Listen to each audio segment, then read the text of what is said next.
The show where anything goes. Motivation, mindset, recovery, philosophy, and life. We become who we are through what we experience. We all have a story, and this is My Backstory with Josh Boyer.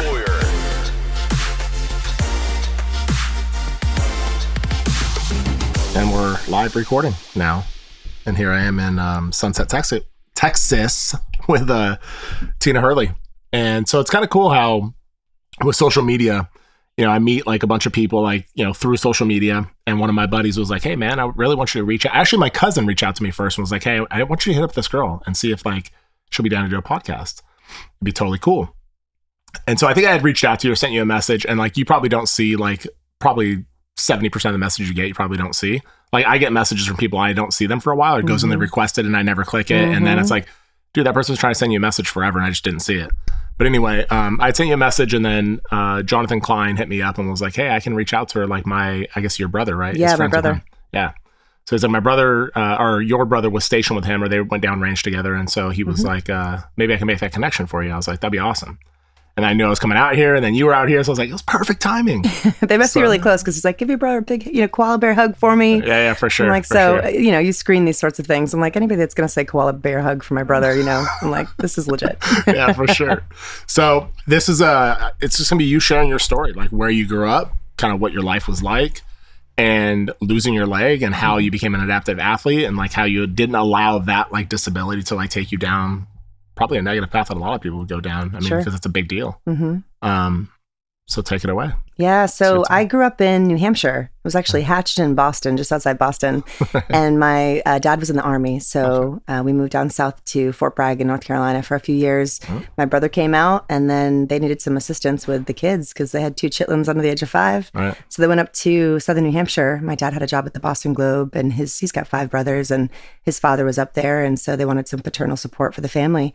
So from like 3 or 4 years old all the way through really 34 years old, I stayed in New Hampshire. It's always a reason, but I was very much into athletics. I was a gymnast growing up.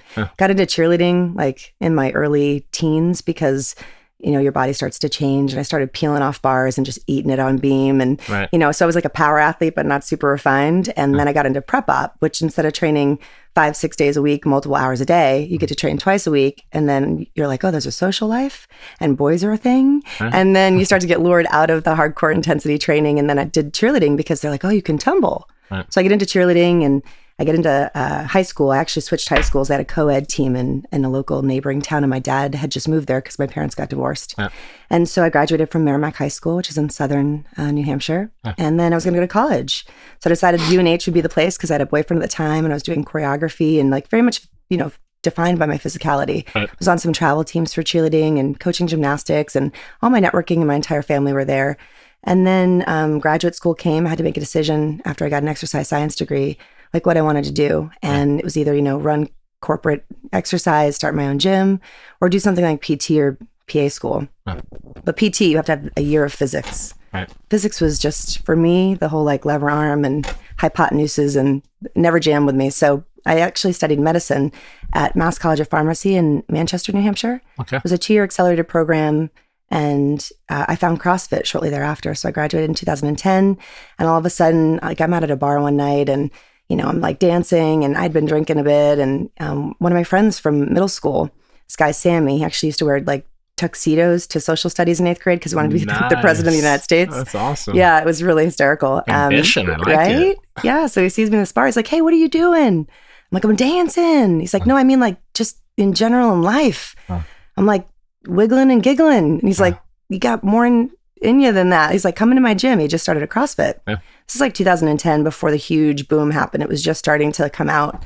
And so I started, and I was hooked. I mean, I thought it was pretty physical. And the first workout they had me do was Tabata air squats. So basically it's 20 seconds on, 10 seconds off, 8 rounds of just squatting your own body weight. And I remember looking at him and sort of like snarking, like, you just want me to squat my own body weight for less than 3 minutes of working time with resting intervals. And he just sort of smiled this like evil grimace. And I'm like, all right, fine.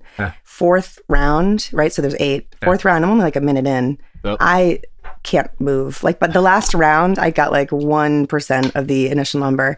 I couldn't walk for 5 days. I had to stand to pee. I had to walk downstairs backwards. Yep. And this thing just hooked me. I'm like, it's super challenging. It varies all the time, competitive edge. And so I got really into it. And I started practicing as a physician assistant, local in New Hampshire. And all of a sudden, I was recognizing that I couldn't use my legs the way that I used to. Like I'd say there was a workout where you did kettlebell swings, pull-ups on a bar, and then a 200-meter run, and there were 3 rounds of it. I would jump off the bar, be like 45 seconds in front of the next athlete, and people would start lapping me. Yeah. My legs would feel like I had cement blocks on my ankles, and my calves would get really heavy, and my feet would go numb, and it would feel like you had blood pressure cuffs blown up around your knees, and there was no flow getting through. But at the time, I didn't know a ton yet about vascular disease, and you always think it's something like, oh, I'm a gymnast, I run wrong, I'm conditioned to push into the ground, or I need to eat more bananas, or like I need more magnesium. Ice it, stretch it out, whatever it is. Yeah. And so I let it go for a couple of years. And finally, it was really, I just gotten a dog. It was super cumbersome. Couldn't get my dog around a block, one block as a, at this point, I think 28-year-old female. So I saw a physician in orthopedics, and they did these, like this super archaic test that they'd stick needles. You've got 4 compartments in your lower leg from your knee to your ankle. Yeah. And they stick these needles in the 4 compartments, and then they have you run on a treadmill until you get symptomatic, which for me was only a few minutes. Yeah. And then they jump you off and they throw the needles back in. And if the pressure is high, then you have compartment syndrome, exertional compartment syndrome, which means your muscle's too big for the space that it's in. And the treatment for that is they sort of give you gills. They cut your knee to ankle and gives it more space to expand. But the percentage of people that improve with that is, like 2/3. Yeah. And they put 3 huge scars from your knee to your ankle. And at that time I didn't have scars and kind of aesthetically concerned, gymnast still working through body image issues. And so I just declined, at this point I didn't know that it was something more serious or if it was, and nobody had said, if you don't get treatment that there's going to be a bad outcome. Yeah. It was just, you got to deal with it. I'm like, well, I'll just deal with it until it becomes, at the point where I can't. And I tried everything. Yeah. I tried offloading the legs. I tried, wearing compression socks. I tried different shoes. I tried the whole stretching modality, and nothing seemed to make it better. And the one time I realized I really needed help was I was at the hospital, and I was working as a hospitalist. So what that means is people go into the ER and they get too sick, and then the physician will take them into the hospital to take care of them and make their plan. That was my job, hospitalist. And then you take care of them there and discharge them. So pretty acute care medicine. And there was a code on one of the floors, which means someone was having cardiac arrest. And I had to get to the room as fast as I could to try to lead the team. And I couldn't get to the room in time. And I'm so blessed that there was someone else there as a provider, because had there not been, somebody could have had a really bad outcome. Yeah. And so then I went and saw another orthopedist. And of course, you're incentivized when you work for a hospital to go to their doctors because it's cheaper for them. And so I went to their doctors, and it was a really astute orthopedic female doctor. And I was like, listen, I have these tests. These are the results. They want to fillet me open. Like, do you do smaller incisions? Because, if you can just do a blind push under a small incision, I'd be more game for that. She goes, we do. And serendipitously, my mom had just had stents put in the arteries of her legs because she has some plaque in her arteries. And I said, hey, listen, is there any reason, any chance it could be vascular? And I didn't know. And she said, rare things, but peace of mind's important. So go see vascular and then we can proceed. Best advice ever. Like, what a wonderful viewpoint from a physician to say your peace of mind is important. Because as the tale goes on, that's not something that was usually the focus. Right. So I went and saw this vascular surgeon who was also a colleague of mine at the hospital, and I was telling him my symptoms, and he was one of the first people that checked pulses in my feet, not just at rest, but when my calves were contracted. And at rest, they were full, psh, psh, psh. And then as soon as I squeezed my calves, there was nothing. And he got his Doppler out of his pocket, and he's, his eyebrows raised, and he's trying to feel for the pulse, and there was nothing below the knee. And so he wheeled back, and he goes, I think we've got a zebra here. And as a medical student, they say if you hear hoofbeats, think of horses because they're more common. Zebras are there and you want to think of those more rare things, but always think of the horses first. So as soon as he rolled back and said we had a zebra, I recognized as a clinician that was going to be an interesting case, but as a person and a patient that we were about to go on a really long journey. And that was sort of an understatement. So it was, years of more testing, pretty invasive stuff, sticking dye in arteries through my groin and, injecting it to see the trees of my legs, and then, contracting my calves. What they saw was 2 centimeters above the joint line in both of my legs. The arterial flow, so the blood vessels that carry oxygen to the legs, completely stopped. Like nothing below the knees. Were your feet turning purple and stuff like that? No. No? There was no color. There was no discoloration. The legs looked fine. The hairs grew. The nails were fine. They looked like normal feet and legs. It was just in contracted positions that there was nothing that went south. Wow. So he said, I think you have popliteal artery entrapment syndrome. And I was like, well, what is that? That's a lot of words, you know? Sure. So popliteal meaning like back of the knee space, and entrapment meaning the arteries are being trapped by stuff. Well, it's super rare, and I would think probably very underdiagnosed, and they think it's congenital. So like the way that you form in utero, you know, it's actually fascinating if you watch it on YouTube, the gestation, like the way your limbs kind of twist and extend almost like tree branches, and all the structures that are back there, because there's tons of stuff, just sort of grew over and around the artery and the vein and the nerve, so that every single time my leg has ever contracted, it's put pressure on all those structures. Well, just like your hands, I mean, you could grab a rake, nothing's going to happen to your hands.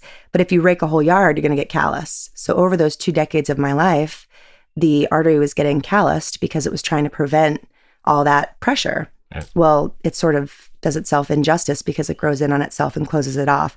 So it's actually a limb-threatening issue. So then it was a hunt to find a doctor that kind of like knew about this. And the best I could find on the East Coast was a guy that had practiced for 33 years. He was at one of the leading hospitals in and around the Boston area, and he had seen 5 cases in his life, but none of them were congenital. They were all traumatic. And there's 6 types. The first 4 are anatomic, where something specifically on imaging is wrong. Like there's a piece of muscle that shouldn't be there, or a piece of connective tissue. Mine was one of the last 2, which are the more rare, that's functional, meaning what your brain does for neuromuscular recruitment causes a contraction pattern of the structures in your leg that stops the flow. Well, the challenge with that is, in any kind of diagnostic imaging, if you squeeze everything down, tissue just looks like a white, thick clump. You can't delineate what's what. Yeah. And then if you go intraoperative for them to explore and figure it out, you're paralyzed and sedated. Oh. So there's no way to really see it or figure it out unless it's, guess or check. They go in, they hack stuff out, they sew you back up. They tried that 3 times. It's called debulking through the back of the leg. And all that I got was more morbidity from the procedures and complications, and none of it worked to actually offset my symptoms. So the 4th surgery was when they started aggressively bypassing. So they had taken 7 centimeters of vein from my right arm and done a bypass of the artery. And, they tried to plug it in a spot that wasn't entrapped, but it didn't work. And then they took all of one of the veins, the main veins in the left leg, over a sequence of surgeries to continue to bypass it. And each one failed. And so finally after 9, it was October, I found out, I had just gotten married. So like the parallel of the most beautiful time in my life, I'm planning a wedding. I had met the man of my dreams. Oh. This was like my safety net, paralleled like the most tragic time in my life where everything continued to fail. Oh. So I had waited for 5 months before my wedding when I knew my leg was not feeling good after one of my bypasses, because I just wanted to ignore it.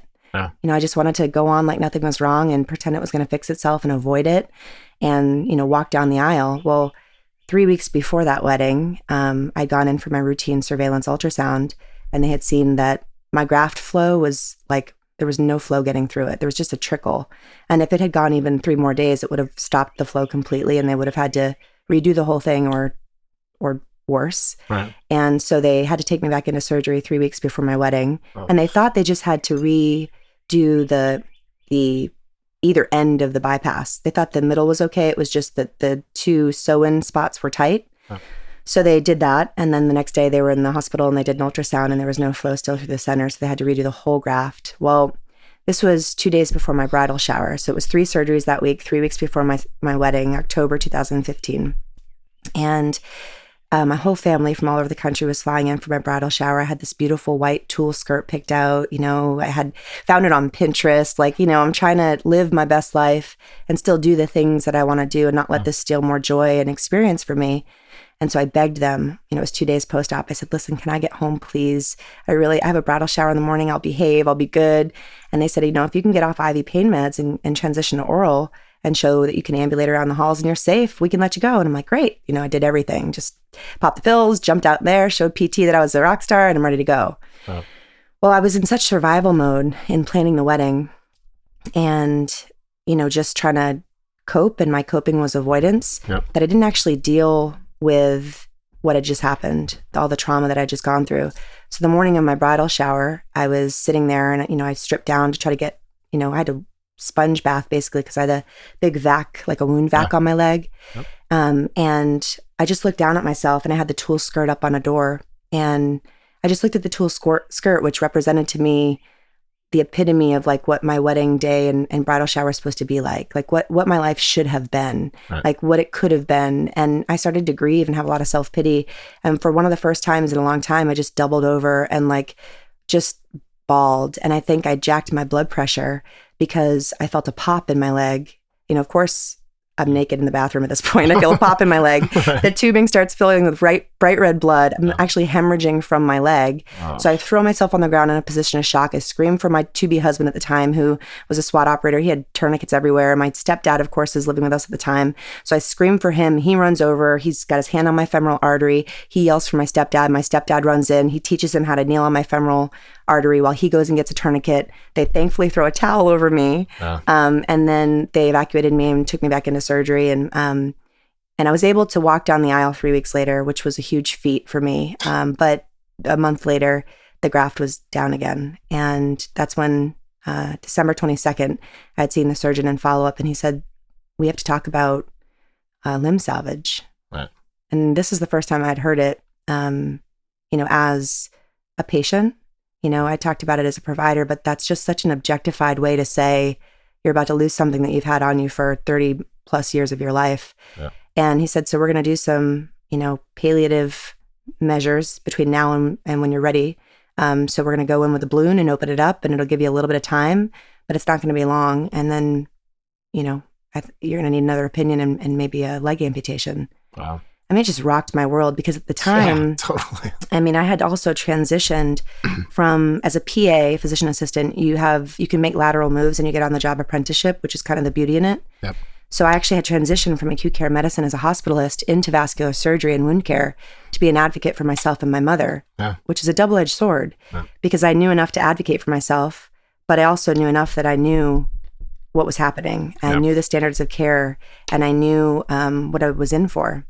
And I was actually amputating legs as a first assist in the OR for the 6 months after I was told that I was going to lose my leg until I lost my leg. That is crazy. And so I had to put this mask on every day, 10 hours a day at work, where I'm the provider taking care of these people and all the complication and death even that are arising because of these leg amputations and these grieving families. And I couldn't show anything. I had to pretend it wasn't me. And I'd get home and I would just collapse behind closed doors and I wasn't okay.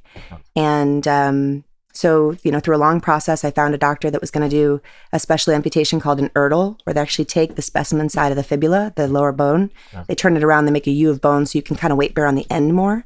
Because it's a misconception that in prosthetics, people weight bear on the end of their stump. They actually weight bear throughout the length of their leg, and it's done by compression. Well, because my bypass had failed and all the tiny collateral blood vessels that were there had been tied off when they do the bypass, I had almost no flow to my stump, so I wouldn't tolerate any compression.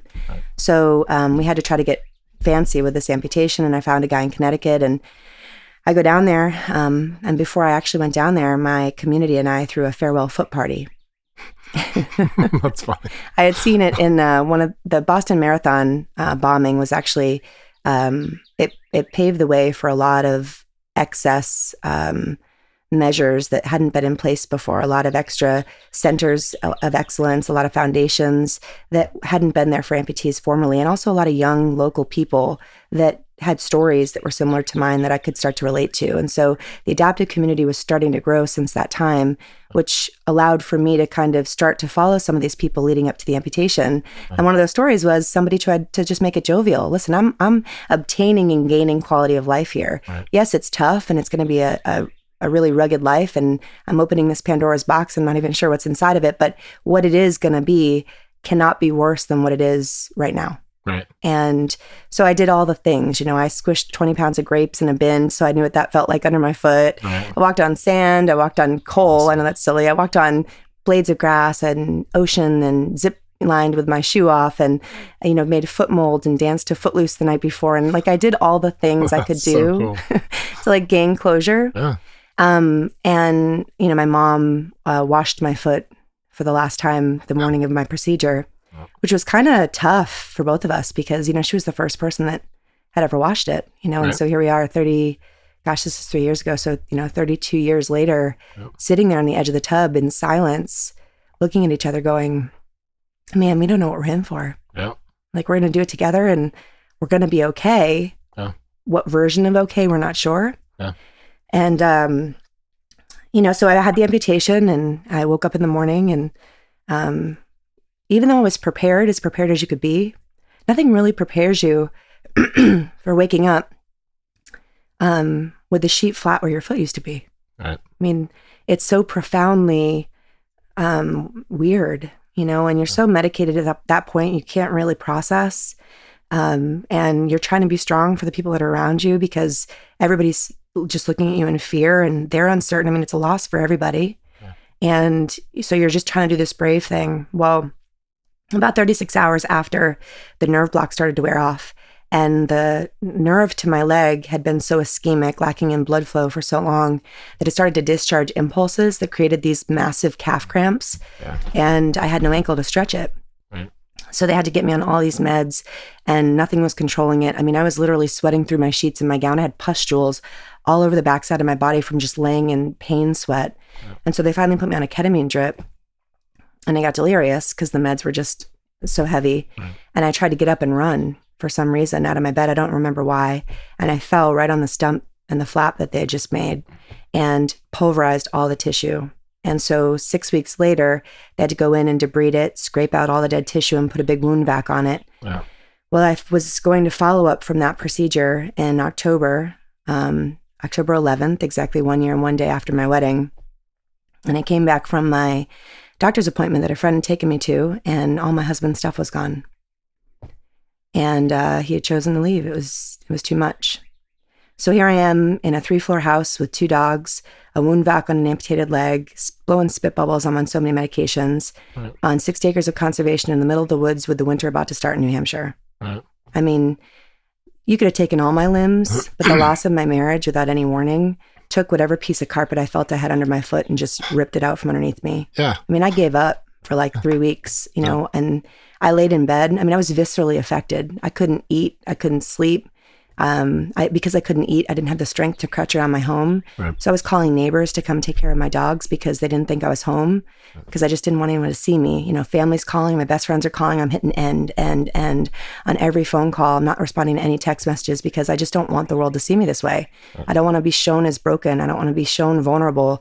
I'm this person that I'm not anymore. And I can't be that person right now. And so I just need to wait until I'm that person again because that's what the world expects. Yeah. And so I just laid there in the same clothes with a protein bar that I'd been chewing on for almost a week. And finally I look up, I heard a bang in my house and I hear someone run up the stairs and my best friend is standing at my bed and she'd broken through my garage and she stood over me. And the first words she said to me were, "You're selfish." With a profanity. And I, you can cuss on here if you want. Yeah. She said, "You're fucking selfish." I started bawling. I was like, how could you? And I started to mount a response, a defense. Like, how could you come at me? I'd lost 21 pounds of muscle just from laying in bed for 3 weeks. It was at the lowest low ever. How could the person that loves me the most in this world, one of them, say that to me? She goes, your pride and your ego are not allowing the people that love you to help you at the time where you need it the most. Totally. You're selfish. She goes, this isn't your story. Get up. Don't give him any more power over your life than he's already had. Don't be a result of what's happened to you. Be a product of the choices that you make. Get up. Make a comeback. Get up, she said. And I'm like, shit. Yeah. I mean, I did it for 3 weeks. I wallowed in self-pity. I kicked and screamed. It didn't make anything better. In fact, it made me feel worse. So let's try the other thing. So I got up and I'm like, I can't sit in this house of memories. It was like half empty and, you could hear your own voice echoing and nothing was the same. It was just everything in every direction I looked at was just an empty memory of the life I used to have and the life that I thought that I had still wanted. And all of it just haunted me. Right. So I'm like, I'm going to go back to work part-time. And, I was medicated. So I actually didn't work as a PA, but I was working they were changing electronic medical systems. Yeah. So I did a lot of back end work on that side of it and went back to work part-time at the jeopardy of myself financially because you're incentivized to stay home. If you're on disability, you make 70% of your pay, you get home services, VNA, nurses to come and shower you, all this stuff. But my physical health was not my concern. It was my mental health. Oh, totally. And I needed to get back to something that gave me purpose because I had no idea who I was anymore. I had no identity. I was this person that was defined by my physicality. I was this wife. I was a doggy mama. I was this professional, and none of that was happening at that time. I was just like a shell of a human. And so I was like, I'm going to get back to work, and I get to work one day and I'm sitting in the office and the nurse comes in and my eyes are swollen and red and I'm gaunt. I look like, Skeletor. I'm like, you look at somebody and you know that they're not okay. And she goes, are you okay? Which is the worst question to ask anyone when you know they're not. Because I just started bawling, and she's like, okay, I'm going to cancel what you have going on today. Like, just sit around in case a fire pops up you need to take care of. You need to get it together. So she walks out and I applied for, see if I could get Social Security, disability income or insurance. And I actually applied to a CrossFit gym that was local. I hadn't been in it for 3 years. I missed it. I didn't know what I could do. I didn't know that there was an adaptive CrossFit. I didn't know what my body was capable of, but I knew that if I didn't get community and physicality, that I was not going to be okay. I didn't know what was going to happen. I wasn't actively suicidal, but I just didn't know. So I emailed this gym, and for the first time in my life, I allowed myself to be vulnerable. And in my email, I said, this is Tina Hurley. I'm a new amputee. My husband just left me. My life is unraveling. I don't have the money to pay you $150 for a gym membership because I have tens of thousands of dollars in medical bills and a huge expensive prosthetic I have to buy soon. But I need you.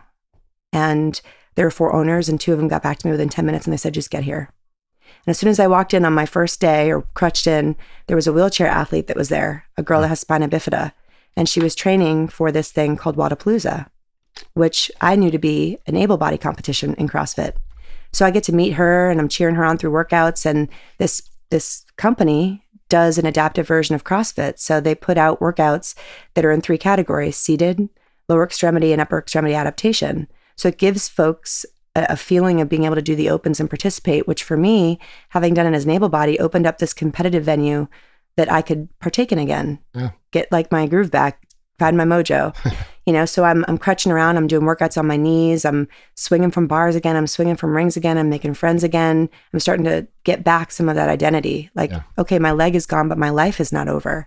I still can do stuff. It's just different. I have to get creative. And I ended up qualifying for that same competition in that year. And at the same time, my brother had been going through some hardship at home and showed up at my house with a U-Haul and said, I need a place for me and my son. At the time, he was 7. Right.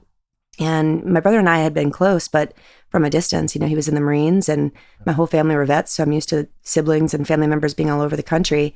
So the opportunity to live with my brother and forge this friendship at a time where he was needing help and a time where I was needing help was kind of beautiful. Yeah. He was turning 30 that year and we went to Foxwoods. I took him out. I'm on crutches and a knee scooter and, he's turning 30. And I remember telling him this story where after I took off my wedding ring, I'd be at appointments by myself and I would touch my wedding ring and it would be a reminder of the safety net that I had, that I was alone at that moment, but that I had something to go home to. And I had this other thing, this other life that wasn't this hardship and struggle and challenge, something beautiful. And it was this reminder that I was going to be okay, this physical reminder.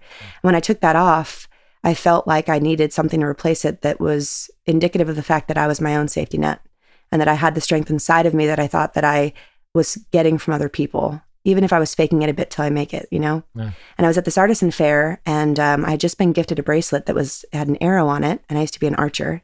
And on the bag, it said, the further you pull back an arrow, the further it shoots. It's funny. I have a son named Archer and a son named Arrow. Oh, that's cool. That's cool.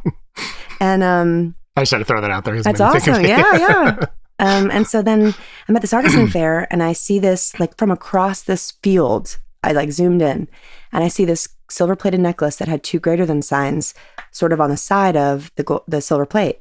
And it reminded me of the 2 greater than signs if you were to draw an arrow, and the bracelet I had just been gifted and a fast forward button. And I'm like, the symbolism behind this whole thing, the whole concept of being pulled back so I can shoot further, this possible purpose that I've been given rather than things that have been happening to me, maybe something's happening for me.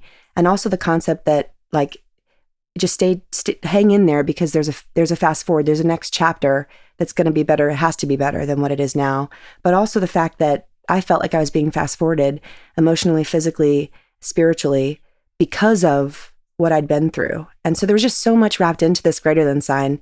So I'm telling my brother this in the middle of Mohegan Sun, jacuzzi, while I'm singing happy birthday to him over cheesecake and champagne, which I couldn't afford, but like I wanted to do it for my baby brother. Right. And I'm telling him the story and he goes, Tina, that like really resonates with me. You want to get a tattoo? And I'm like, I never had a tattoo. I got a henna tattoo at my farewell foot party because I knew that they were cutting my leg off. Right. That was as aggressive as I did with, ink. Right. But it could have been Homer Simpson's face. The fact that at the same time in our life, we could get a tattoo together as siblings. Yeah. I'm glad that it was actually something that wasn't like that. But so we went out and got tattoos. I've got little greater than signs on my rib cage, and he's got a big one down his arm as a big symbolic moment for us in our journey together, walking through the valleys, together. Yeah. And, so he moves out. I qualify for this big competition in 2018. So this is, rounding out 2017. And in that year, I had to have 2 surgical revisions because my wound wouldn't heal. Oh, wow. I had a bone that was still sticking out after 8 months. I couldn't progress with prosthetics. I couldn't get off narcotics. So I had a revision that March of that year, a month after that whole birthday thing with him. Yeah. And then I finally got a leg, but the tissue was adherent to the bone and it was flapped over and it was ripping. And I had a 3rd revision, so a total of 13th surgery in 3 years in October of 2017. And at this time, I had the head of every department only allowed to do certain parts of my surgery. Like plastic surgery can open my leg, orthopedic can cut the bone, vascular can tie the vessels, and the opposite on the way out, and that's it. And it came out beautiful. They did a really good job on my leg. And so this is in October. So I started training for this competition called Wadapalooza that I qualified for in January of 2019 in adaptive CrossFit. It's a huge, one of the biggest international CrossFit competitions that happen. And I was training in December and I'd just been sick. And I did this workout that had like 100 pull-ups in it. And I get home and like the next day it's hard to straighten my arms. And like the next day I'm at 90 degrees and I have to use my arms to crutch and it's winter. Oh. So by day 3, I can't move off my couch. I can't use my arms. I have to have someone take me to the doctor. They check a CPK level and I've got rhabdo. That's what I was going to say. Yep. And of course it's in my arms. So I've got 1 leg, 2 arms that have rhabdo, and I'm sitting there like, what am I going to do? So I start studying for my reboards as a PA, my ACLS certification while I'm recovering from this. After 3 days in the hospital, bags of fluid. And I'm sitting there and I'm like, something's got to change. I've been living my life in a linear, thought through, hyper-controlled, color-coded binder with a flowchart of what's going to happen and how I'm going to react to each of those things, and this state of like perpetual prove myselfness and logic and reason and financial soundness. And I don't have control. Like life has just shown me it doesn't care about my plans. Yep. So what about if I changed the way that I think in 2018 just for a year? I just sold my house because the divorce was finalized and I had a little bit of money to sit on. I was like, I'm going to live 2018. And if I answer either of the following 2 questions, yes, I'm going to do it. And I'm going to just see where it takes me in life. And those 2 questions for 2018 were, am I going to regret not doing this? And does this have an opportunity to make me better or be able to inspire me or give me tools to help somebody else? Oh. And what a journey. I mean, just by changing my mindset and changing the way that I took on opportunities. I opened up the year at Wadapalooza 3 weeks after rhabdo, took 2nd place in my first large CrossFit competition as an adaptive athlete. The next week I flew out to Europe. I toured Europe in 3 countries with the USA bobsled team. Nice. I'm like racing down the Alps, in St. Moritz, Switzerland, as I'm like going down this bobsled at 80 something miles an hour thinking like, what is happening? Like pinching myself when my hands are supposed to be driving, thinking if this is really going to be the way that life is, if you let go and surrender to sort of divine intervention or universal energy or just the creativity of having space, then I'm going to keep going with it, Yeah. So after I came back from Europe, I just applied to this place called the Adaptive Training Foundation. A year or 2 before, a girl had mentored me over the phone who just lost both of her legs, who I knew through somebody else that I knew. Right. And she had gone to this place and I'd watched her journey and watched how she changed. She was morphing, and the tone of her posts became more inspirational and positive, and this group of people and community around her. And then right before my husband had left, I had seen this guy come speak at a neighboring town, one of 6 survived quadruple veteran amputees, Travis Mills. And he was speaking at a town super small next to me in Nowheresville, New Hampshire. Right. And I was reading his book at the time, and I remember seeing him, and part of his presentation was this ATF place. And I'm like, what are the chances, right? So I applied to this place And as I'm flying back from Europe, I get the phone call because the whole flight home, I'm like, what am I going to do? I guess I'll just jump back to being an, PA. It was fun to shake out for 6 weeks, but logic started to try to creep back in. Yeah. And thankfully, shortly after I landed, I got that phone call from the director and they said, you've been accepted to this program, a 9-week program in near Dallas, Texas. And do you accept? And then I had to say, yes, I'll regret this. And yes, this is going to give me tools to make myself or someone else better. So I just put all my stuff in a storage unit. I packed my Jeep Wrangler to the gills after taking the back seats out, threw my best friend in the front seat. And this like logical, straight-laced, financially sound person just threw caution to the wind for the first time and took this 2-week road trip, stopping everywhere we could all the way along the coast and the Gulf Coast, and plunked down in a friend's place and lived on, couches or different people's beds, living out of boxes. This, used to make 6 figures, had a white picket house, had a detective sergeant husband and all the things. Right. Here I am, I've got 6 boxes to my name living in someone else's place with no personal space. Yep. But what I was finding was that the home and the things that I was always trying to acquire to be happy were within me the whole time. And I just didn't know it. The strength that I thought that I derived from all of the praise and the external validation and the stuff that I had, including successes financially and professionally, were just shields because I had insecurities that I needed to work on. And so in this place, in this space, the Adaptive Training Foundation, it's a 20,000 square foot facility that serves people that have been through trauma and have resultant permanent disability or congenital issues.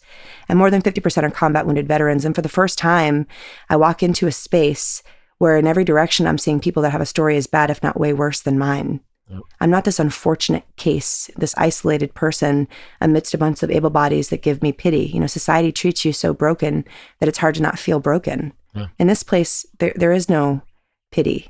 The only sympathy is what you try to give yourself, and you're made to feel bad about it because it's not about you. It's about the collective tribe. That's what makes a tribe so powerful, is it's not any one person's better than the other. And so it inspired me, watching people walk for the first time and being pulled back and having to work on my weaknesses. I had a shoulder injury because I was chasing endorphins so hard that if I didn't do a workout where I was in the middle of a sweat puddle and felt like I was actively dying, it wasn't good enough. Nothing was ever good enough. Wow. And here they were like, you need to take care of your body. Longevity is important. You are not just what you're capable of physically. There's so much more there. Like, you've been through so much trauma, you need to work on it.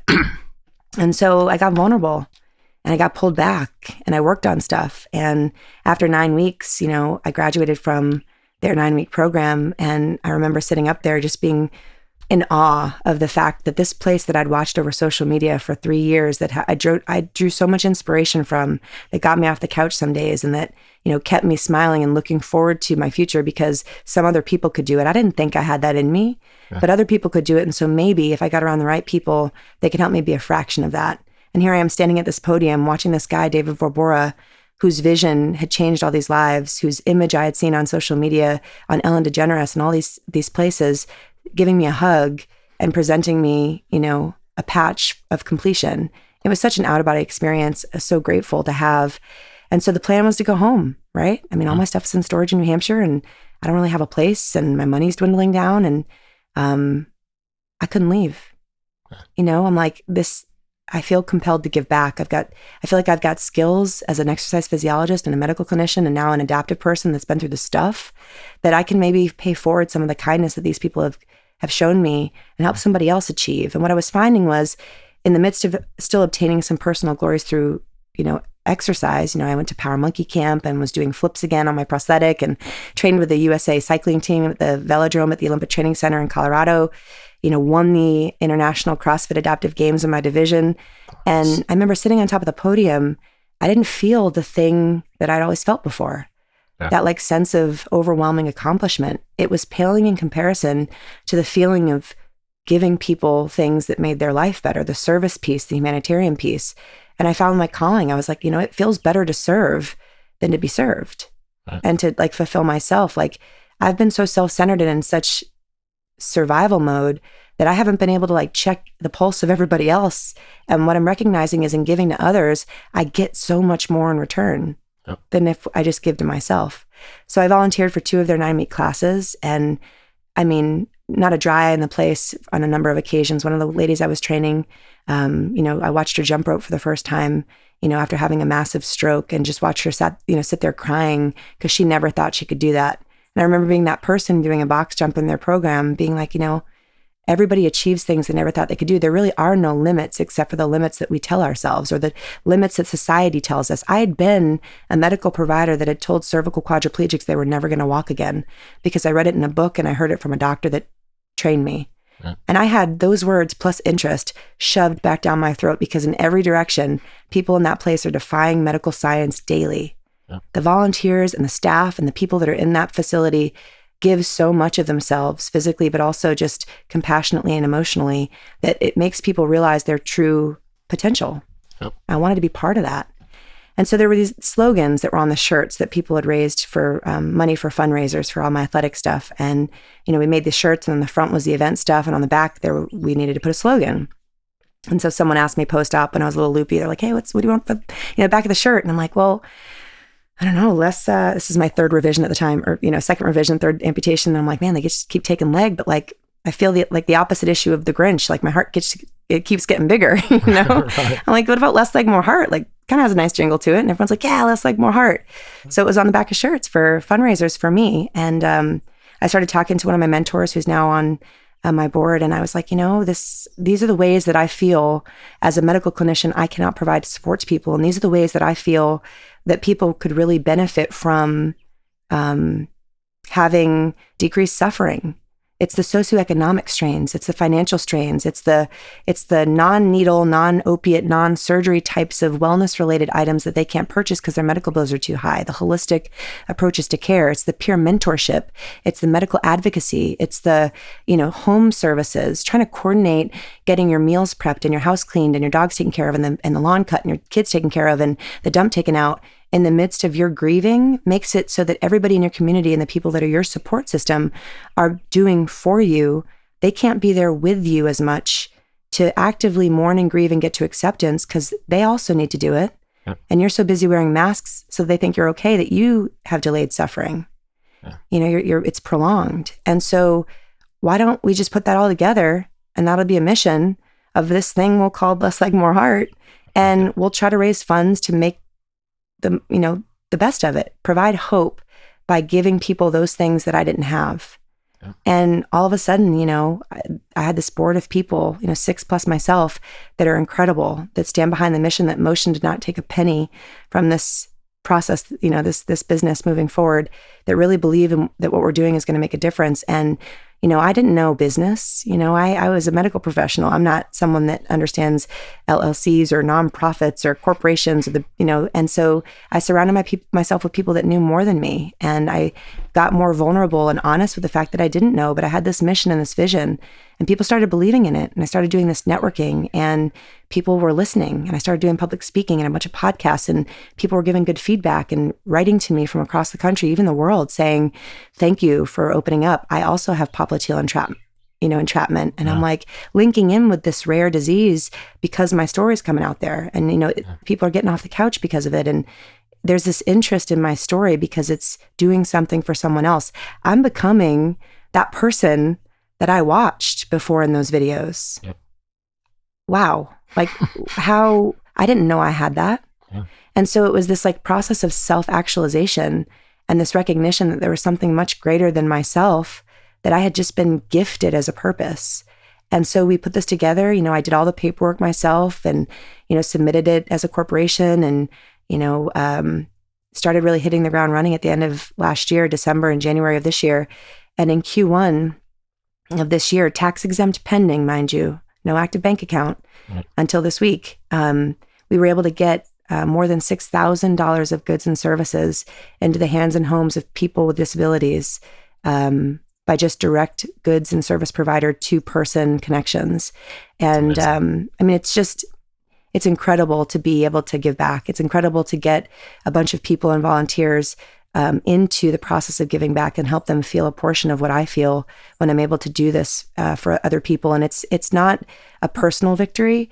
This whole vision, this Less Leg, More Heart nonprofit that helps serve people with disabilities, as I mentioned, through peer advocacy, mentorship, holistic approaches to care, and all the home services to offload the cost of the things that they need to take care of themselves when they're coming home from acute, interventions, that this thing is taking off, and it's really going to help a lot of people. So I'm really jazzed up in 2019. Last year's word was surrender.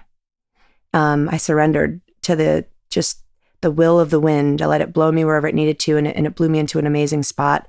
I just turned my license into Texas. I finally, hashtag commitment issues, obviously. Some of that story, you can tell there's some commitment issues, but totally. I just finally changed it over, and I'm solidifying, my roots here. I'm kind of grounding myself and allowing for this place to fertilize me as it has the last year in an effort to give back. And so I'm really jazzed up. I think that I've been able to take the things that I've been through, and because of all of the love and support and guidance of the people around me, as a product of my ability to finally get vulnerable, has allowed me to grow into this position as the founder and executive director of this nonprofit.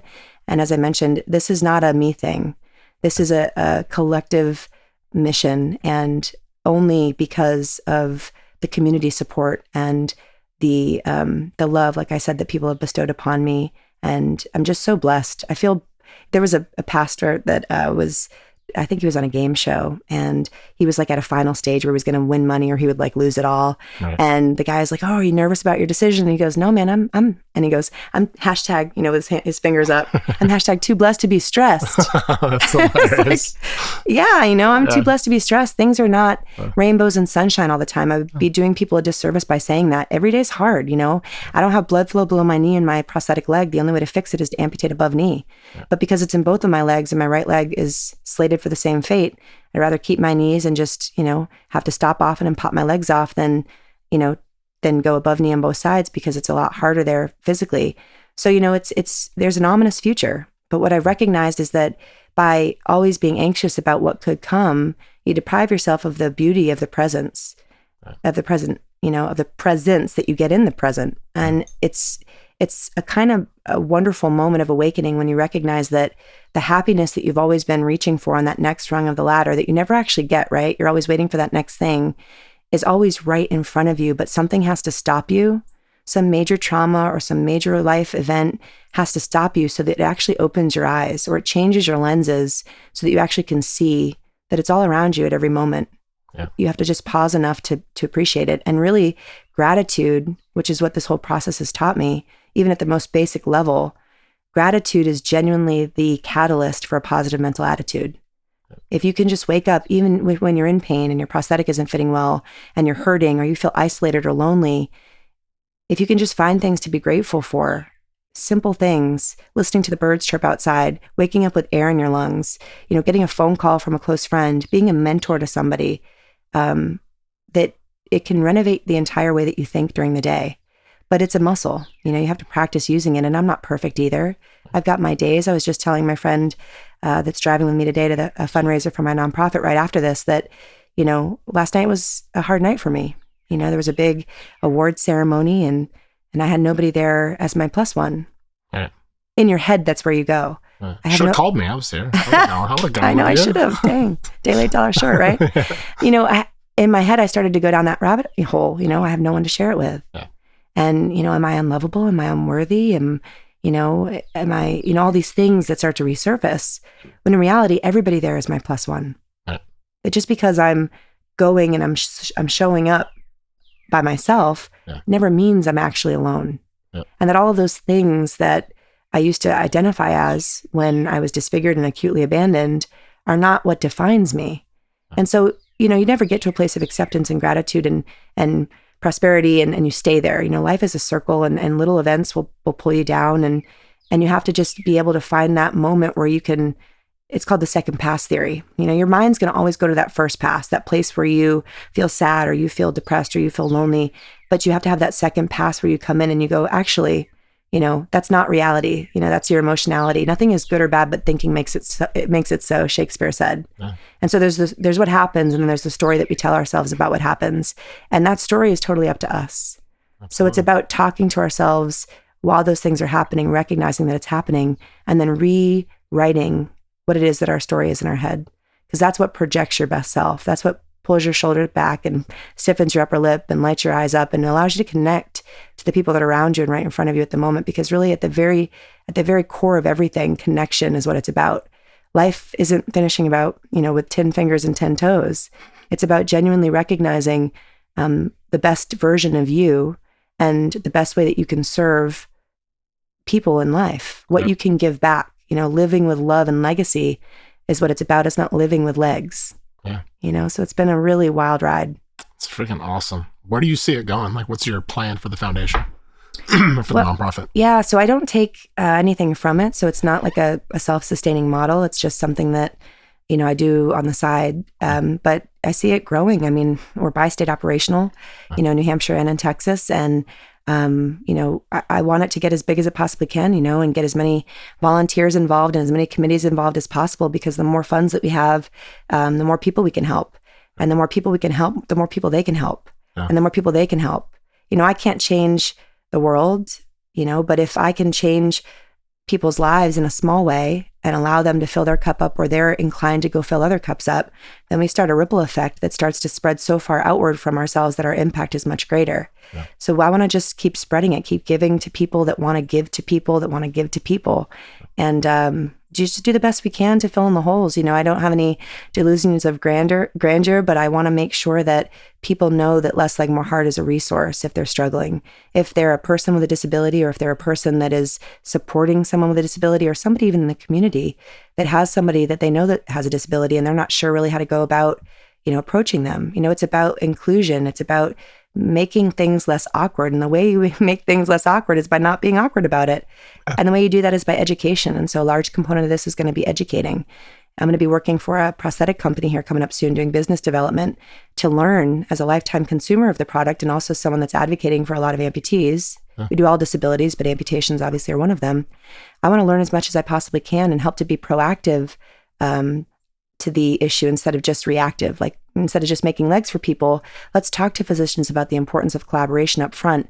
Because I had 2 revisions, and a lot of people I know have had 20, 30 revisions, because folks just don't necessarily have the level of communication and collaboration that are needed to spare bad outcomes. Right. That's just an education piece. Yep. So I'm really stoked to do that, the education behind it. And like I said, to give people the opportunity to give back in ways that they can, because I feel like innately everybody wants to be able to give, and not everybody has the opportunity. But if I can give goods and services and finances to somebody else to go donate to someone, be the boots to the ground for me, they get to feel what that feels like. And maybe they manifest their own version of some way to give back that maybe isn't to the disabled population, but is in their own way in their community. It inspires people to live more philanthropically. And if we can just, I always say it's sort of a call to mission, or, a call to action. Yeah. Giving people a mission just to give back and just get a little taste of it, because once you feel it, it's such a good feeling. It's so hard to not continue to live your life that way. Totally. I like this whole podcasting thing. Like, when I first started, before I started the podcast, I started a nonprofit, but I didn't know anything about nonprofits. So I was like, shit, like, how do I even get this thing going?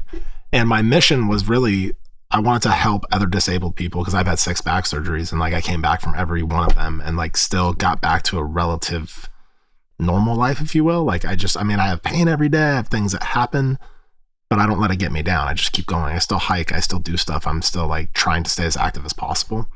And I was like, well, I'll do this nonprofit and I can help other disabled people, but never really got off the ground. And then so I was like, all right, well, what else can I do? Okay, I'll do a podcast. And with this podcasting, it's like, it's showing, I'm making connections with so many amazing people. Like, talking with you, like all these wheels are like spinning in my head. Like, I was missing that community, that sense of community, because nobody really understands, like, when it's like getting cut open like a bunch of times, like, and having rods and screws and all these other things in your body, like, it sucks, it hurts, like, whatever. But my mindset is a little bit different, and I come from a different, I don't know, my background is a little bit different. So like, with guys that are struggling with back surgery, they're like, hey, I'm having this issue or whatever. I had a hard time initially, like, having much empathy, because I don't like to stay in a negative state. Like, I don't like to stay in this state of victimization. Right. Like, shit sucks, and but it is what it is. Like, I can't change it. So like, what do I do to move forward? Mm-hmm. And I wanted to help people in a way where I wasn't sounding like an asshole, but I was like motivating them to be like, it's not the end of the world. You're going to be in pain. Like, it's part of life. You know what I mean? You've had however many surgeries.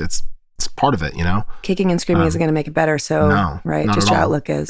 For me, it was making me more, like, because I was addicted to every opiate you can imagine. I was addicted to every benzodiazepine and Ambien, and I mean, you name it, I was taking it. And part of my journey was like, okay, I need to get off all this stuff, because I was self-aware enough to know that I wasn't in a good place. It was like, okay, I'm not present for my kids. I was married at the time, and that was ending.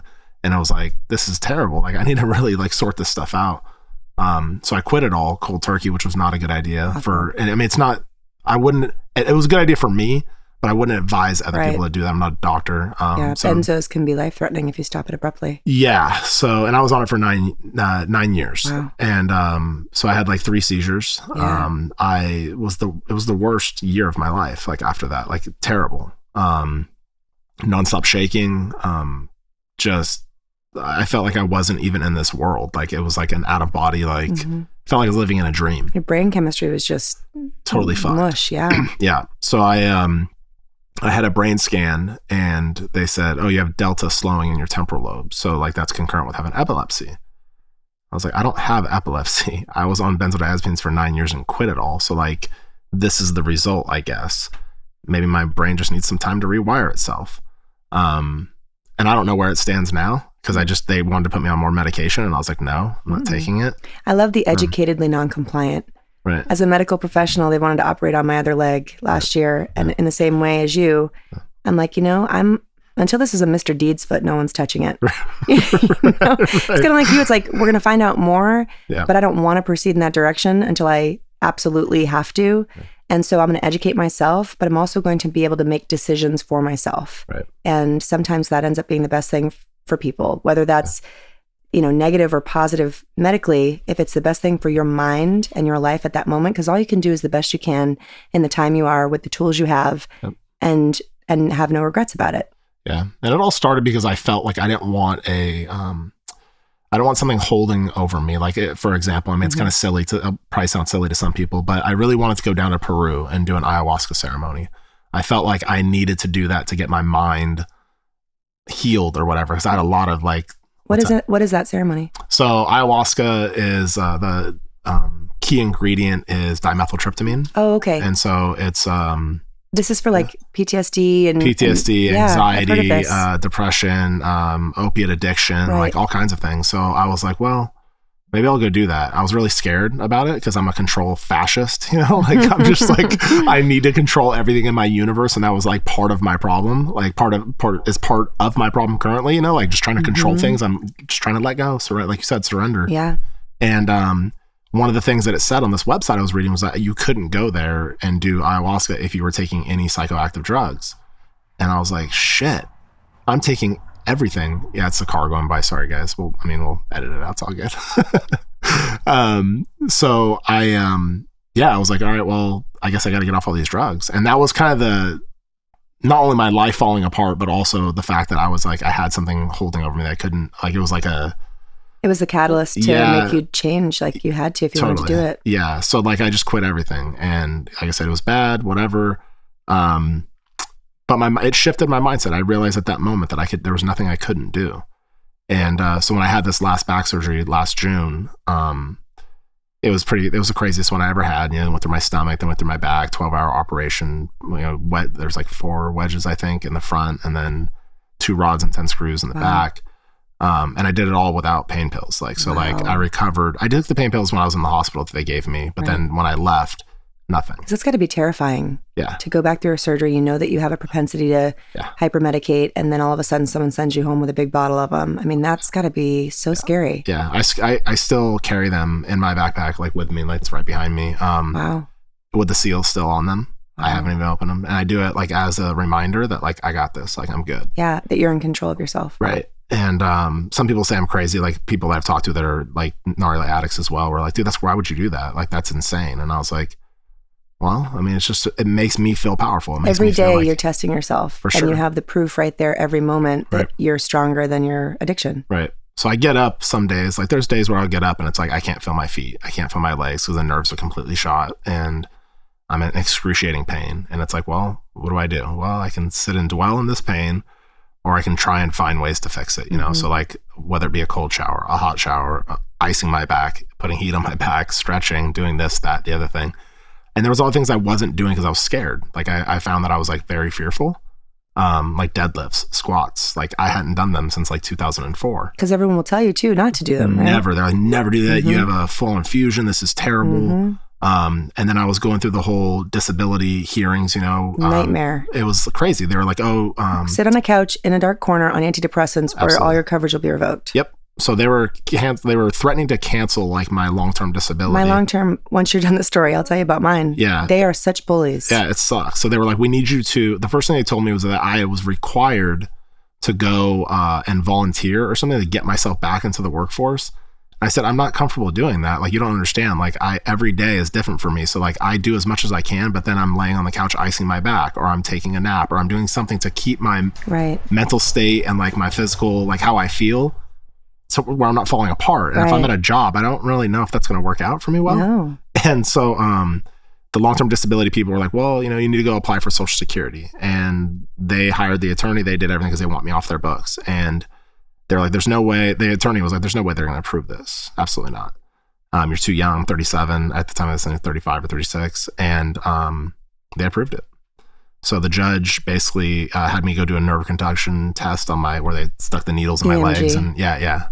And they were like, yeah, your nerves are done, like toast. And so he's like, how do you feel? I was like, well, I'm in pain every day. And they're like, well, what are you taking? Like, we want to see your medication list. I was like, I don't take anything. Like, well, you must not be in pain. Right. And so then they called a doctor in that called in like telephonically, like over the speakerphone. And he went over statistically, like how successful back surgeries are. Like if you have one, like it's a 80% chance it'll be successful. If you have two, it's like a 60%. And then he's like, you have sex? Like no, there's no way.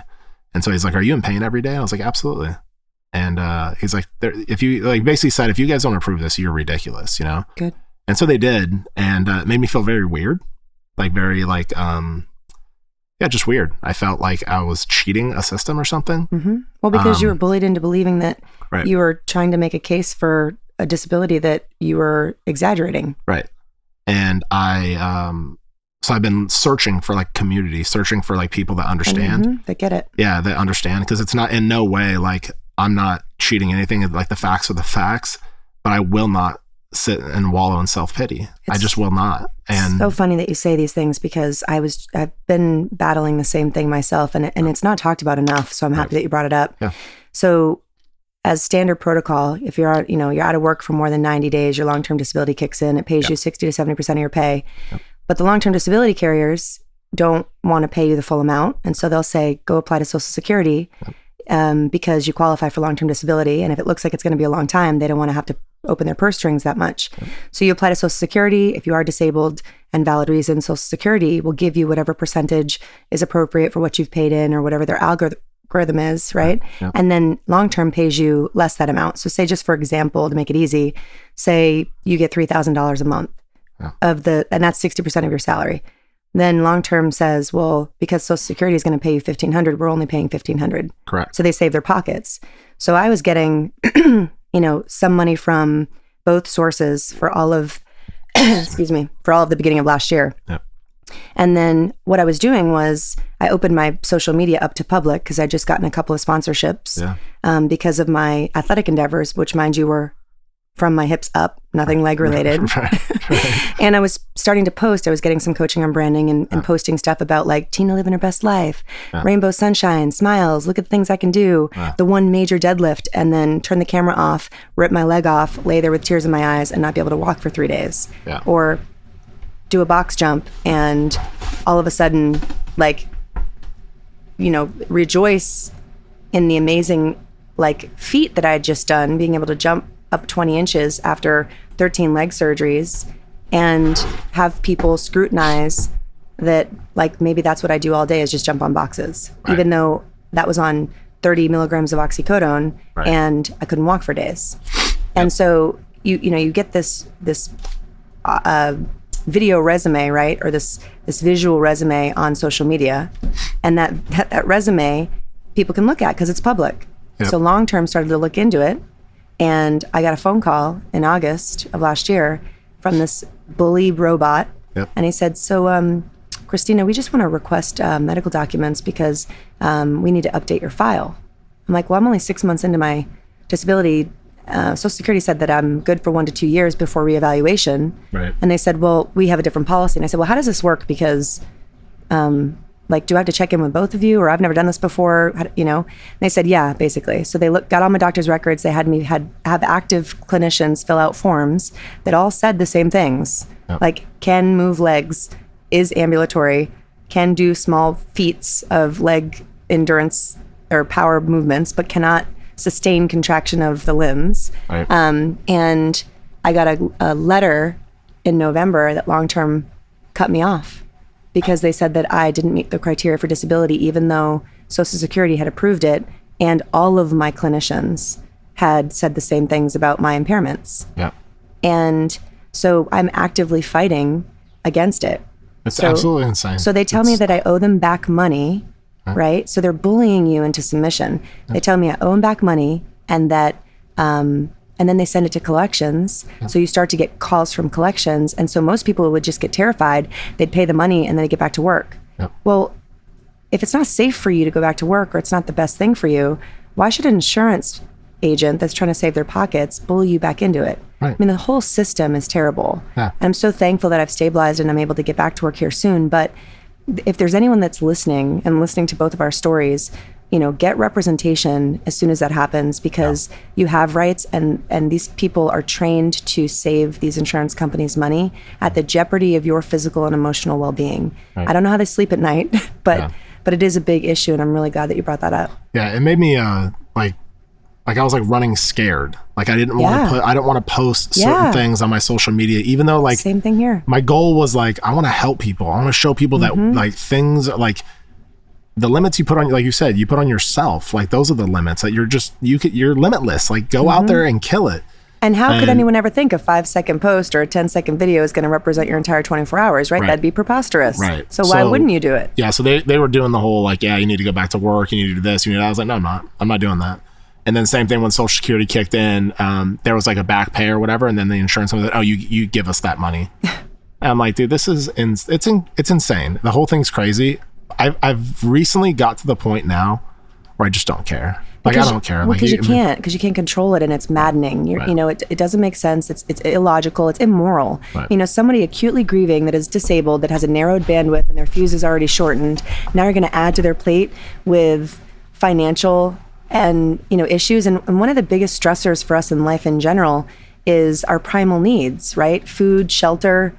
And you're threatening our viability as an organism by threatening our ability to fund our life in the midst of an actual real disability that medical providers, which is their job, are authenticating. Right. It's so illogical that if you don't let go of it and just have it be what it is and just fight it the best you can through the system and release the rest of it, it will just twist you up in a knot so tight you won't be able to enjoy your life. Yeah, and that's kind of where I was getting to, and like, because I was talking to so many lawyers, and you know, my wife was concerned about it, like, oh, I wouldn't post that, you know, like, don't post that, because if you do, they're going to use that against you. And the lawyers were saying that, you know, like, don't post certain things because they'll use it against you to cancel your claim. I was like, I don't give a fuck. I'm not going to live disingenuinely to appease somebody. Right. I mean, it is what it is. I mean, I know the surgeries I've had. I know what I'm feeling all day long. Right. But at the same time, like, I know from the messages that I receive on Instagram from random strangers how inspirational it is. Like when I post something and I talk about like my back surgery, I talk about my opiate addiction and getting off everything,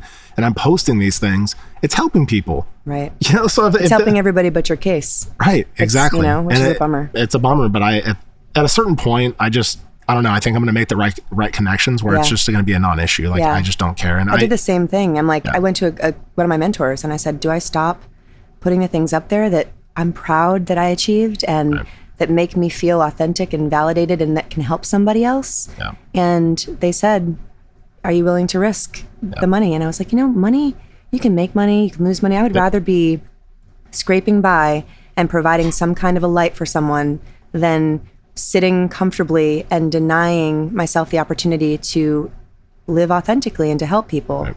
And it's like you said, it's a decision that people make. Some people make the former and some make the latter, right? Some people will do that whole fake it thing and not show anything. And to me, that's more manipulative than just being authentic. Right. But it's self-preservation, and I understand why it's done. Right. Because you really are threatened, and if you're the primary breadwinner and you don't have a backup, then you sink. Yeah. They really put you in a pickle. I started like I was telling you earlier, like I was like questioning like even myself, you know what I mean? Like, because people were like, well, he must not be disabled. If he can do that, he must not be disabled. If he can climb up this mountain, he must not be disabled. Well, and the challenge with you and the challenge with my right leg, which is similar, is it's an invisible injury. Right. It's an invisible disability. Right. And so there's this huge stigma that, well, it looks okay, so it must be okay. Right. Well, you're getting by, you're not taking medication, so you must not be in pain. Right. No, I've just learned that I can, that 8 out of 10 that most people are writhing on the bed with, right. Like I can try to transition it into white noise through some of the coping mechanisms that I've made,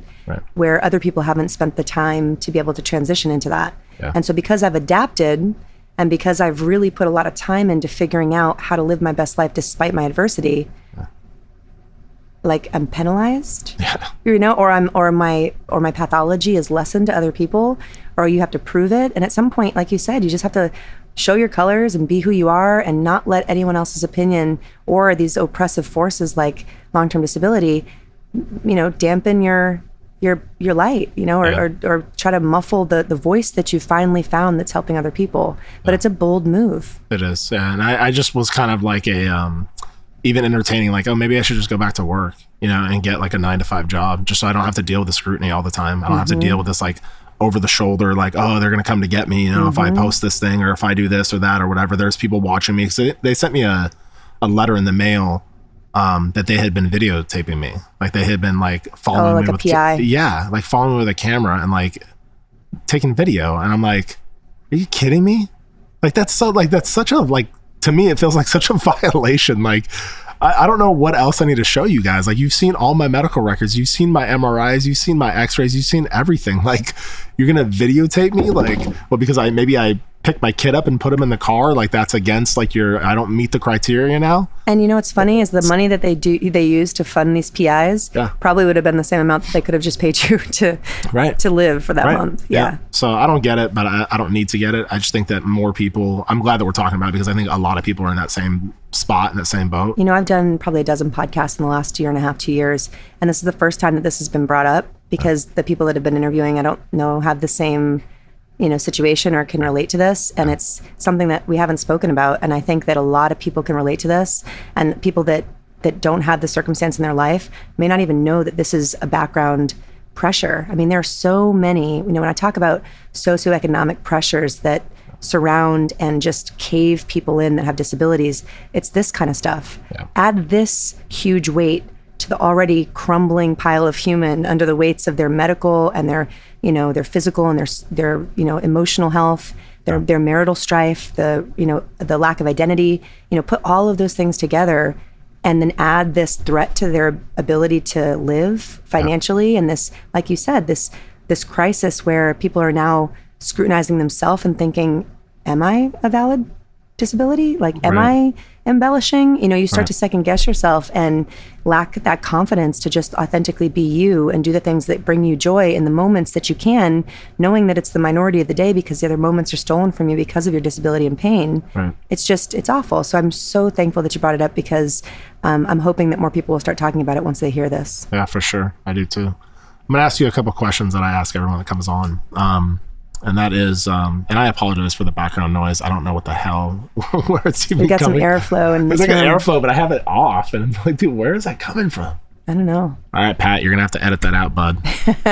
But if you can't, for the listeners, hopefully you don't. Pretend it's an ocean breeze. Yeah, exactly. Just sitting by the ocean.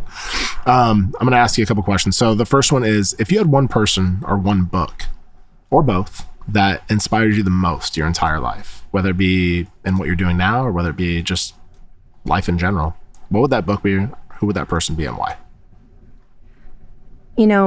It's always very cliche to be like, my mom. But it's the first thing that comes to mind, and I think it's the most authentic. My mother is a warrior. She has lived a really hard life. And, her mom was taken from her by a drug driver when she was 5 years old. She grew up in a house with very little paternal influence because he was in the military, and she had, a stepmother that had multiple kids, and she suffered a number of abuses, all the abuses, and got into a really tough marriage. And, to spare details for confidentiality, she went through a lot. Yeah. And, she's lived through repeated trauma after repeated trauma. And though she's not perfect, like none of us are perfect, and is still trying to find her way, she has always been graceful and compassionate and has the biggest heart, and always, tries to be a better version of herself. She would give you the shirt off of her back, even when she doesn't have any backups. She would buy her, grandkids, school supplies when she still lives paycheck to paycheck in her 50s, and watching, she's so loving, physical touch is one of her primary love languages. She's so warm and comforting that, a hug from her or, words of affirmation from her seem to make everything feel She'd better. be like my person. Those are my 2 love languages. Yeah. Physical touch. Terry Freeman, if you're listening. Right, words of affirmation, physical touch. There we go. I got to meet Mama Bird one day. Yeah, right. So, she just inspired me. I think some of the grit, everyone's like, I couldn't do it. I could never do what you've done or gone. I couldn't get through what you've gone through. But when you have no choice to do it, and you've been able to imprint on somebody that has really risen from ashes and could have had every excuse in the book to have excuses in their life. Yeah. Everyone decides to either have a crutch that they limp around on as an excuse their whole life, or use what they've been through to be stairs to climb up and be better versions of themselves. She's done the latter. And I think that I've been imprinted off of that a little bit. And I try to strive to be as lacking in judgment as she is, and as compassionate as she is, and as open as she is, and as loving as she is. And I think that, she's on my board for the nonprofit. That's awesome. And I think a lot of the heart that's part of the slogan and part of, I believe, who I am, comes from her. That's awesome. Totally awesome. What about a book? Do you have a book? I have so many books. What's your favorite, your absolute favorite? I can't give you a favorite because there's probably 8 in a lineup that are equal, but I can tell you that one that made the biggest impression on me that I still refer back to often is The Obstacle is the Way. I've heard of it, yeah. Yeah, so there's... Is that Ryan Holiday? Is he the one that wrote The Daily Stoic? I think it is. Yeah, it is actually. Sorry, I'm like trying to think of all the names on the books that are sitting on my nightstand. I have like a stack of 12. It is. So the cool thing about it is there's very palatable chapters, and they're each named like a different sort of theme, and they start with a little story or a verse or, some kind of a poem that, or just some kind of phrase that kind of gets you in the mindset. And it's a page, 2 pages at most. And so any day, depending on what you're feeling, you can just kind of flip to a page and sort of, it's almost like a scripture, right? Like you can flip to a page and just kind of reset your perspective. And, their whole sort of slogan is, turn obstacles into opportunity, turn trials into triumphs, and turn adversity into advantage. And that has been very impressionable for me in the last couple of years. It's amazing. I dig it. I'm going to ask you another one. If you did one lesson that you learned in your life that you wish someone would have taught you maybe, and you wouldn't have had to go through the heartache of it all, and you can impart that lesson on somebody else so they can avoid that heartache, what would that lesson be and why? It would probably be that normal is boring and that cracking is okay because that's where the light comes in. And that showing vulnerability does not mean that you're showing weakness, and that you don't have to be perfect or showcase the best version of you all the time, because if you surround yourself with the right people, you can be whoever it is, if that's broken and if that's imperfect and if that's, blemished and if that's tarnished and whatever those things are that we all go through. The right people in your life will love you despite those things and try to help you. And that by accepting help, it's not a sign, again, of weakness, it's a sign of strength. There's tremendous strength in vulnerability, and it allows other people to connect to you, and you give them a gift when you're allowing them to come in and help you during that time. So I think it would just be, be courageous enough to be vulnerable and to not have it all together sometimes, because it's in those moments and those lows that you learn the best lessons, and that you really find out through a filter who the people are in your life that are the ones worth investing in. It's amazing. That's kind of been my journey lately. I had a buddy that I worked with that it's funny, like you get attracted to people that are kind of on the same journey as you, or that your energies just align. And it's like the minute I started working there, he was working there first, and we like instantly were like attracted to each other. And he was like, so if it's a soul sister, what is it for brothers? I don't even know what you would call it. Just my brother, brothers. just my bro. He's he's just one of those dudes. I told him if I was ever a mafia boss, he'd definitely be my consigliere, because he's just he's just that guy I go to for like sage wisdom. I call him muddy boots and shovel friends. Yeah, totally, man. I'd love it. So he went up to me one day and was like, you need to be cracked. And I was like, what do you mean? Because he could see like there was a hard shell on the outside, but on the inside I was just like crumbling. Dude, like M&Ms, right? Yeah, totally tough insecure. Exterior, melt in your mouth. Yeah, big time. Mushy. Big time. It was just a big teddy bear, and he knew it. But I wouldn't show anybody else that. And I wasn't really necessarily showing him. He just knew. Like he could feel it. And so I started seeing this therapist that somebody had recommended, and he cracked the shit out of me. Like it was bad in a good way, and then that really opened up this new journey of like being vulnerable and saying like, like I'm not perfect. And I have a bunch of stuff in my history and my life that hasn't been pretty and it hasn't been great, but I'm going to share it all. Cause like, why wouldn't you? And then people just keep coming into my awareness, and I like you. And then another guy I had on my podcast, Joshua Coburn, who was like, I don't have any skeletons in my closet, like none. I let it all out.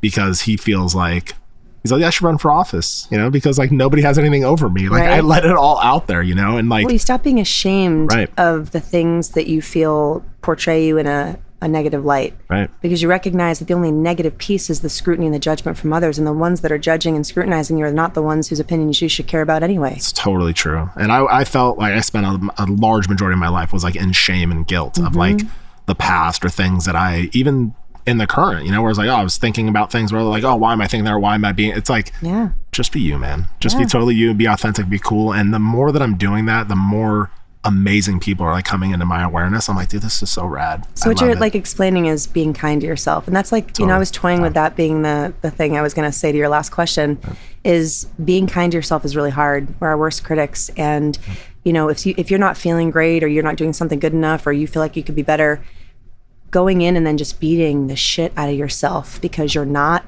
where you could have been or you should be or all of these things just perpetuates the terrible guilt and the feeling of being ashamed. And so if people can kind of recognize it like you're saying that you're doing, and like I try to do, if you can recognize it's happening, find that sort of safe person or learn to do it to yourself and just kind of stop it there and say, I'm going to allow myself to just feel however I'm going to feel in this moment, and it's okay. Yeah. And, last night I'm sitting with a really good friend of mine and I'm having a moment where, I'm, like I said, didn't have a plus one and didn't have that person to share the evening with. And even though I had all the people there to share it with, it was like I didn't have that person on my arm. Right. And which is very empowering, right? But, there's those moments where you sort of sink into that, we'll look at all of the other people with them, right? And I sat there and I said, listen, I looked at my safe person, my friend, and I said, can I have 30 seconds?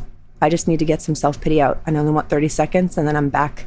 That's all I'm going to give myself. And we sat there and we each did like a 30-second vent session about the things we were feeling that we weren't proud of, that didn't make us feel like good people, but that were true and honest to the emotions that we were feeling. And it felt so good. It's like we're all these pressure cookers, right? We're trying to like portray our best self, and everyone's got their pencil skirt and blouse on for work and, pretending that their marriage is perfectly fine and their kids are, upstanding and their shoelaces are very straight and their, collars are perfectly pressed and, like the Pleasantville movie, like everything's perfect. But behind the scenes, it's messy and it's rugged and not everybody's good all the time. And relationships are strained here and there.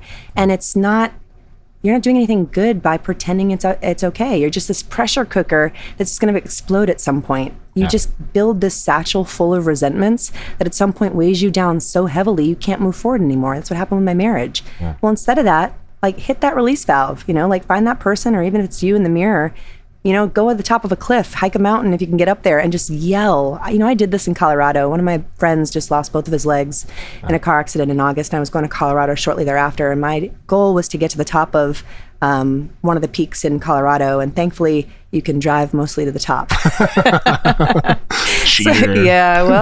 Resourceful. Yeah. So we drove to the top. There was like 20 stairs, which was, at that air, lacking in density. I mean, I was like huffing and puffing and get to the top and I find this beautiful rock.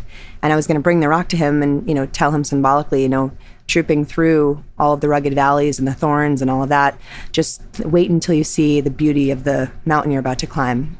Just head down, keep trudging. And I got to the top, and the person that I was with, they said, hey, when was the last time that you just like screamed as loud as you could, as freely as you could, without any restraint? I was like, I don't think I've ever done that. And there was nobody else at the top of this hill because it was kind of a dreary day. Yeah. And I just looked at this person, and then they yelled. And so then I tried, and I was like, ah. Like, no, like yell. I'm like, right. Ah. It's like, no, like just open up. Right. And I just like let go and screamed, like yelled as loud as I could. It was like this guttural, core deep tenseness that I released. I actually fell to my knees and like started crying. It was like the somato-emotional release that had happened while I'm holding on to this rock that I'm going to give to my friend that's battling his way out of acute rehab. And it was such a freeing moment, So it's like allowing yourself those moments to really just let go, be vulnerable, and release that valve can be so cathartic and can actually be more beneficial to you moving forward than just stifling it up and pretending everything's good. Yeah. I had a guy that I was talking to. We used to do Skype calls. His name's Shems Hartwell. And he used to have us do like this eye-to-eye stuff, and like, which is totally gnarly. And if you've never done it, it's crazy if you do eye-to-eye with another human We're looking being. eye to eye, is that the same? Yeah, but it's like we're like talking or having like, it's like kind of a different deal. Like but if I were to stare... Is it like an Eskimo kiss? Like the eyelash thing? No, okay. You're staring eye to eye, but you like stare into the person's soul. You're not talking. There's no talking involved. Okay. And it's very intimate and very like you'll probably start crying. Like I usually do, because like you're seeing into the other person, they're seeing into you, and it's hard to explain, but like I've done it a couple times and it's pretty intense. How long does it go for? As long as it needs to go for. Really? Yeah, and it's pretty intense though. Huh. Most people cannot stare at each other. Like when we first started this podcast, you were looking me in the eye and I kept kind of like looking away. Yeah. I was like, why am I doing that? Why? Now you're swimming in the baby blues. Totally. And so anyway, he told me to do the eye to eye, and then he was like, hey, I want you to do this exercise where you scream. Like primal scream used to be like a thing back in the, I think 60s or 70s. And I was like, where am I going to do it? I'm going to do it like outside. People think I'm some crazy man. So I do it in my truck. And I would be sweating. Like I would be screaming so loud, but it felt so good to just get it all out. Like whatever it was that was bothering me. Yeah. Because I was doing that a lot, like with work, with marriage, with this, with that, like holding it all in. Like everything's good. I'm good. Dialed in. It's okay. We were just talking about standard answers, me and my friend, that's here for the weekend. We were talking about like, we just sort of released in the car, and, we're having some tears and we're just getting real with each other. And, we're sitting there and, at the end of it, we go, okay, let's get our okays and I'm fines and everything's great, ready to go. Totally. Let's polish up our teeth and here we go. Yeah. Put on the face. It's like when you go to like even a grocery store, right? They ask you, hey, how you doing? I'm good. It's always like this robotic like answer. It's really just a greeting. It's not actually like, how are you doing? You really don't want to know how I'm doing right now. No, nor do you have the time, because you just passed me, and am I going to tell the back of your head? Right, seriously. That I'm having a really hard time today? Yeah, totally. Are you going to sit in the produce aisle? Yeah, and that's totally awesome that like, for me, that's been the journey. It sounds like it's for you as well. It's like finding people where you're safe enough to do that, where you're safe enough to say, hey, I'm not okay right now. You got to set your soul on fire and find the people that fan your flames. Otherwise, those embers go down. Yeah. Like being around like the people that I'm here with, they're like family to me, and especially Phoenix, because Phoenix is like, he's like a brother and we spent a lot of time together. And I was just talking to him because I missed my buddy's dad's celebration of life yesterday because I was here. And I was bummed about it. I was like, man, like I really wish I was there, but I made commitments to be here, and like I'm just here. And I talked to my wife, and she's like, it was terrible. Like it was really bad. Like he was breaking down a lot, and he's just like, he was the life of the party. This guy, my buddy that I grew up with, and just always laughing, always happy. I've never seen him cry ever. And it makes you wonder, like there's a lot that's in there that you're not addressing at all, and now it's all coming to the surface. Yeah. So his wife, I guess, shared with my wife, like, I'll get up to feed the baby. They have a 4-month-old, and I can't find him. And then I'll be looking through the house, and he's in the other room, like crying. And I'm going to choke up, like talking about it. He's like, it's a bummer, that people can't be real, that you're putting on this mask all the time, and you can't open up and be like, this is what I'm feeling, And so that's been another journey of mine, of finding people you can be cool with. You can be like, hey man, this is who I am. So I was talking to Phoenix, I was choking up about it. Talking to you, I'm choking up about it. It's hard because we've been there. That's totally. It strikes a chord really deep. Oh, big time. And so I'm getting ready to do a podcast with a guy in May who's taking autistic children and completing Spartan races. Oh, awesome. And I was like blown away, like how the whole conversation even happened that we were going to end up doing a podcast together. I was doing a lot of veterans and it was all the veteran community. I'm totally cool with that. But I wanted to like do something different. I knew there was something calling me to do something a little bit different. And I got this random message from my cousin who's a doctor in Mississippi and was like, hey, like my son goes to, and I've never met him. It's my cousin's husband.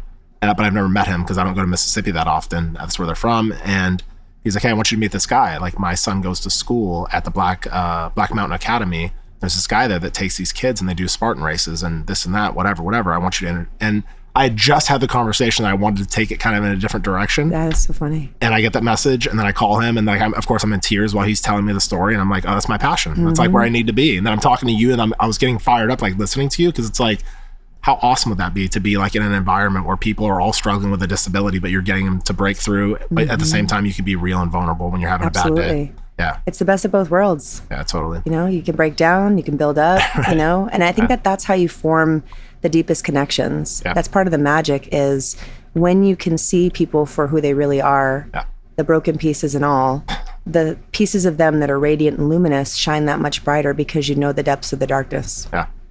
What's the advice you would give to somebody that is in a similar situation? Like if they're about to lose a leg or both of them or whatever, what would be the advice you would give them? That there's life after limb loss, that it's going to suck for a while. It's going to intermittently suck for the rest of life, but that, you know, with the right people around and by connecting to the right resources and by maintaining mental health, counseling, journaling, meditation, yoga, like get into some routine that ensures that the bandwidth that will be reduced by what you're about to go through and will continue to go through your life, that you have something that's going to contribute to it. Try to balance the hardship with the things that make you who you are, and try to also dig into who you are without physicality and without your legs, if you have the option before you lose your leg or shortly thereafter, because the identity crisis is what is really further perpetuating the substance abuse issues that we all, you know, are either lured to or face, because you want to medicate out because it's easier to just numb than it is to sit there and have no idea who you are in the midst of trying to also cope with a new set of physical circumstances. So I would say get linked into counseling, you know, try to weed out toxicity as you recognize it. Yeah. Recognize that, yes, this is going to be a filter in your life for people, but it's going to be a really good filter, that there's hope and that there's resources, and that you don't have to be a piece of bread that's floating in the ocean. You know, you can find other little pieces of bread to cling to, and that by finding your voice and by recognizing that this could be happening, you know, for you and not to you, you know, warping and changing your mindset in a way that you feel like this is in some way at some time a gift down the road, like maintaining some optimism and hope for your future, can be very profound in your ability to recover. And then letting people know when you're not okay. As we talked about earlier, that was one of the most profound things that had happened. I don't know how much longer I would have laid in that bed if it weren't for her finding me at my bedside. So, you know, being okay with not being okay, getting the help that you need, and waving that white flag when you feel those moments of low, because people need to come in. It's a team effort, and you got to learn to be a team player. And part of that is, like I said, recognizing strength in that vulnerability. Yep. What about like from a self-esteem standpoint? And the reason I'm asking is because I know as a man, I can't speak from a woman's perspective, but I know for me, like having all the back surgeries and there's certain things physically that I just couldn't do anymore, made me feel less than, made me feel like, fuck, I can't get down like I used to, you know what I mean? And it bothered me greatly, you know, like, and I had to get to a place where like, okay, I'll use my intellect or something else to like be, I don't know. I struggled with it a lot. Like being that I couldn't lift like I used to. I couldn't, even working, driving, like whatever. It's like, you know, like when we'd be in the car with my wife, I'm like, yeah, can you drive? Cause like driving just hurts and I just don't like it. And can you drive? And like, I was always very programmed to have this like stereotypical traditional like household where it's like, no, like I'm the man, I drive, you know? So you had to let go of some of that.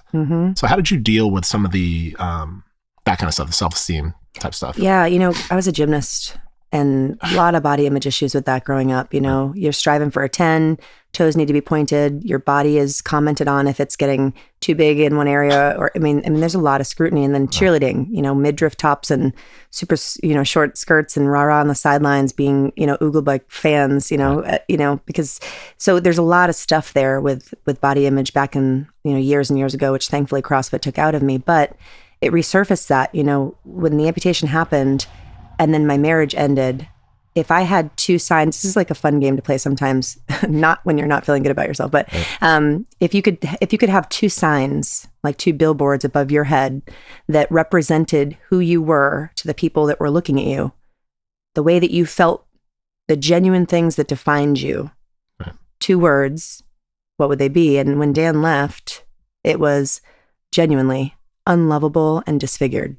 Out of every word I could possibly have used to define myself, it was unlovable and disfigured. And I moved through a number of months feeling that way, less and less so as they moved forward. But it was really hard. And I leaned into people. You know, I leaned into people could compliment me. You know, so many people said nice things and tried to lift my spirits and you're beautiful and you're so smart and all these things. And when you're not feeling good about yourself, you can't accept those. Right. So it's really hard because you don't allow those words to mean anything to you. Yeah. Those words of affirmation, just like you have this deflection shield. Yeah. It doesn't sink in. So I would say just be kind to yourself and recognize that it's temporary. Right. And try to figure out what things make you feel the best at this new phase in your life, because everything has changed. Yeah. And allowing yourself to recognize that not everything else can stay the same, because that doesn't make any sense. You know, that everything else is going to morph and change and that dust will settle and there's going to be a new normal, a new baseline for you. And just being, you know, kind, like I said, to yourself as that process is unfolding, because it is tough and everyone feels it's tough and that you're not alone and that we all go through it. Yeah. And again, by finding your voice and by asking for help and by leaning into that pain, it will allow you to come out of it sooner. You know, there's this quote that I use all the time because it really stuck with me. It says, only when we repeatedly expose ourselves to annihilation is that which is indestructible found within us. I like it. And, you know, it's one of those moments where, you know, if you're unlovable and you're disfigured, or one of your 2 billboards over your head are really tough words to identify with, recognize that this is a moment that's a low in your life and it's going to go up and it's going to go down, and that it's temporary and that those words will change out and swap for your entire life. Yeah. And just be fluid. You know, willow trees don't uproot in storms, but pine trees do because they're rigid. Right. You know, so allowing yourself to be a bit flexible, not only in the way that you care for yourself, but in the way that you receive the circumstances that are changing in your life. I like it. It's a great answer, actually. That was not like you almost like were prepared for that question. No. That was really cool. I just had some pre-workout. Yeah, I like it. Good stuff. Well, I genuinely appreciate you being willing to come on the podcast and share your story. I think it's fascinating. If there's anything that I can do to like volunteer to help with the foundation, I would be more than willing and happy to help in any way I can. Thank you. What's the best way for people to connect with you? So on Instagram, I'm Tina H214.